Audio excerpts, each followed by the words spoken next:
जरा सोचो तुम बैंक में छोटी मोटी चोरी करने जाओ, लेकिन तुम्हारे हाथ में देश के सबसे पावरफुल लोगों के खिलाफ सबूत लग जाए तो क्या होगा। आज की कहानी कुछ इसी तरह की है, तो चलिए कहानी को सुनते हैं। कहानी की शुरुआत होती है स्पेन के एक बड़े शहर में, जहां कई दिनों से जबरदस्त बारिश हो रही थी। तब हम सैंड्रा नाम की एक बैंक मैनेजर को देखते हैं, जो बारिश में भी काम पर जा रही थी। वह किसी से फोन पे पूछ रही थी कि क्या उसका भी नाम लिस्ट में है। असल में बैंक कई लोगों को नौकरी से निकालने वाला था, इसीलिए उसे डर था कि वो भी इस लिस्ट में शामिल तो नहीं। खैर, जब वो बैंक पहुंची तो पता चला कि कई सिक्योरिटी ऑफिसर बारिश के वजह से समय पर नहीं पहुंच पाए थे। कुछ ही समय में बैंक खुली और कस्टमर अंदर आने लगे। जल्दी सैंड्रा को खबर मिली कि बैंक ने उसे भी नौकरी से निकालने का फैसला कर लिया है। ये सुनकर उसे बहुत गुस्सा आया कि ईमानदारी से काम करने के बावजूद भी उसे बेवजह निकाला जा रहा था। अभी अचानक बैंक के बाहर एक गाड़ी आई और कई नकाबपोश लोग तुरंत बैंक में घुस आए। बैंक के सिक्योरिटी गार्ड ने उन्हें रोकने की कोशिश की, लेकिन चोरों ने बम से बैंक को उड़ाने की धमकी दी। इसके बाद उन्होंने बैंक के दरवाजे बंद किए और फिर चोरों ने वहां मौजूद सभी लोगों को बंदी बना लिया। लेकिन एक स्टाफ ने बड़ी चालाकी से अलार्म बटन दबाकर पुलिस को खबर दे दी, पर चोरों के लीडर यूरोगायो ने उसे देख लिया और सबके सामने उसे बुरी तरह पीटा। लोको नाम के एक चोर ने बैंक के सारे कैमरे बंद कर दिए और फिर ऑफिस में बैठी सैंड्रा को हथकड़ी लगाकर कैद कर दिया। इधर पुलिस भी बैंक के बाहर पहुंच चुकी थी और फिर इंस्पेक्टर जोसे ने बैंक में फोन करके चोरों से बात की, पर यूरोगायो ने जोसे से मांग की कि अगर सरकार बंदियों को जिंदा छुड़ाना चाहती है तो उन्हें और उसके साथियों को सुरक्षित इस देश से बाहर भेजने का इंतजाम करना होगा। उधर गैल्गो एक रिमोट के मदद से कुछ ढूंढ रहा था और जैसे ही रिमोट सिग्नल दिया तो उसने वेल्डिंग मशीन से जमीन छेद कर दिया, जहां से खुफिया रास्ता निकल के सामने आई। असल में ये पहले से चोरों के प्लान का हिस्सा था।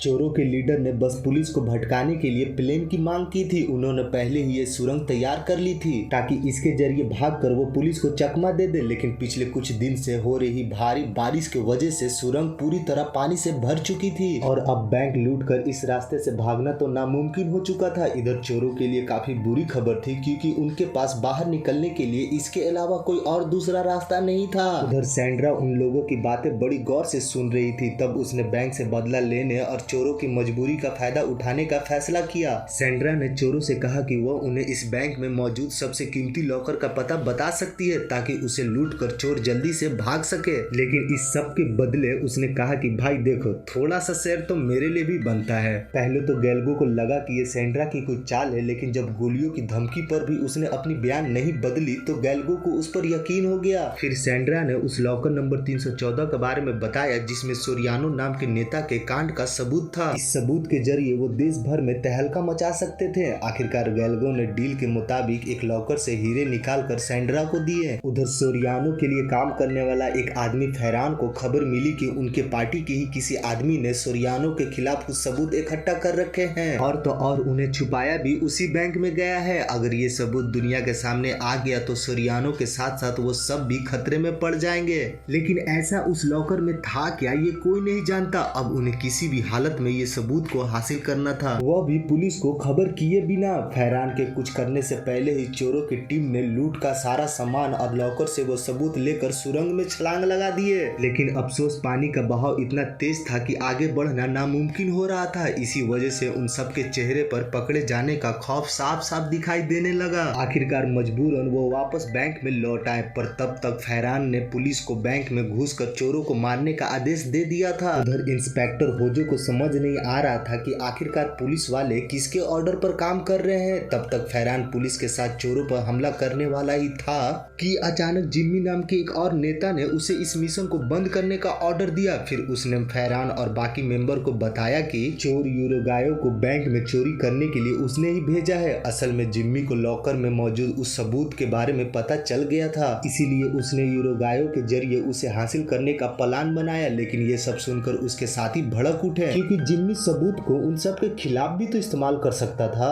खैर, तब फैरान ने उन सबको समझाया कि भाई लोग, ये लड़ने का टाइम नहीं है, जल्दी से उस सबूत को हासिल करके तबाह करते हैं। इसीलिए उन्होंने किसी ऐसे आदमी को ढूंढने का फैसला किया जो ये काम कर सके। वहीं बैंक में यूरोगायो को समझ नहीं आ रहा था कि यहाँ से बचकर जाएंगे कैसे, पर जब उसे पता चला कि गैल्गो ने लॉकर की जानकारी के बदले सैंड्रा को हीरे दिए थे, तो वो तुरंत सैंड्रा के पास पहुंचा और यूरागो ने उसे जान से मारने की धमकी देकर हीरे लौटाने के लिए कहा। तब तक सैंड्रा उन हीरो को निगल चुकी थी। वहीं दूसरी ओर लोको सबूत वाली हाई ड्राइव में मौजूद सबूत को देखने से से खुद को रोक नहीं पाया और उसने कंप्यूटर पर हार्ड ड्राइव को खोल दी, लेकिन गलत पासवर्ड डालने की वजह से उसी पल हार्ड ड्राइव में मौजूद सभी फाइल्स अपने आप डिलीट हो गई। उधर फैरान ने कर्नल मेलिजो को चोरों से वो हार्ड ड्राइव हासिल करने का काम दिया। जल्द ही मेलिजो पुलिस से छिपकर यूरागो से मिलने पहुंचा। उसने यूरागो से वादा किया कि अगर तुम मुझे वो हार्ड ड्राइव दे दोगे तो मैं तुम्हारी पूरी टीम को सुरक्षित बाहर निकाल दूंगा। फिर उसने बैंक के बाहर तैनात पुलिस को भी अपनी स्पेशल फोर्स से बदल दिया ताकि किसी को भी उन पर शक ना हो।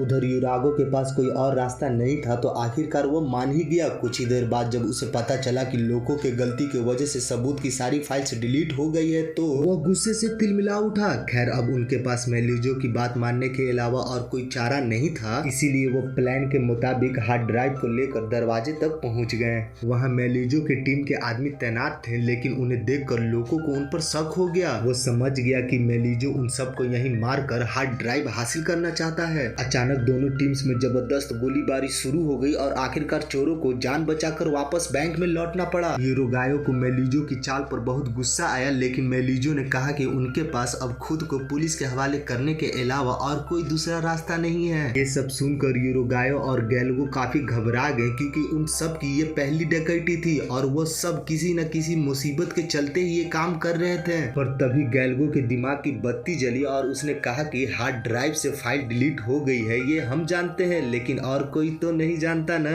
इसी बात का फायदा उठाकर वो मेलिजो पर दबाव बनाकर यहाँ से बाहर निकल सकते हैं। जल्द ही उसने मेलिजो को फोन करके धमकी दी कि बेटा अगर आधे घंटे के अंदर तुमने मेरी टीम को बैंक से बाहर नहीं निकाला तो तेरे बॉस और तेरे पार्टी का सारा काला चिट्ठा नेट पर डाल दूंगा। यूरोगायो की धमकी सुनकर मेलिजो की तो हालत पतली हो गई। इधर इंस्पेक्टर होजो ने इनकी बातचीत में सोरियानो का नाम सुना तो उसने तुरंत अपने सीनियर को खबर की।